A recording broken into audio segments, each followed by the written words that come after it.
back spasms and what can you do about them.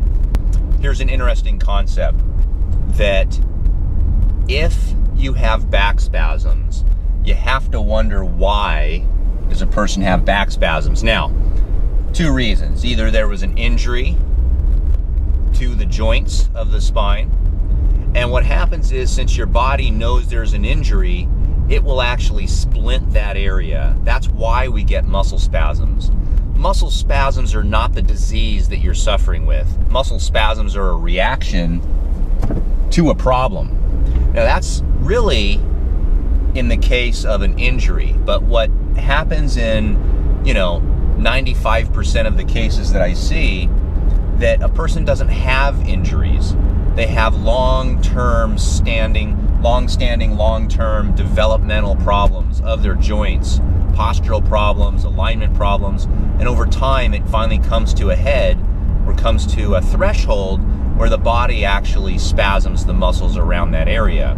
So why does it do that? Sometimes, not all the time, but sometimes it's because the area is weak.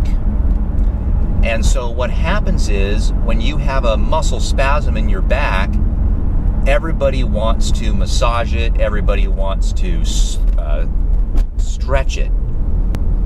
That's actually not what you want to do.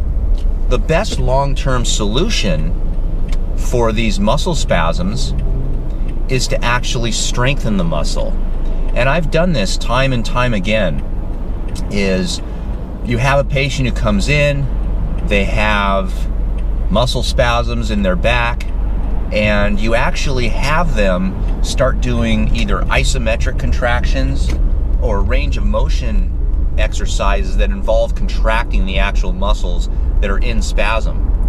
And in a very short period of time, they start feeling better. And this is almost proof in the pudding type of situation that it works. And very often you'll have people that'll have these spasms for a long period of time, and you'll see them stretching. They're pulling their knees to their chest. They're doing the standard figure 4 stretching, because people like to do that. I've never really found that effective, or I don't even understand why people are doing it. It just looks cool on YouTube, I guess. They call it a piriformis, but it's not even stretching the piriformis muscle.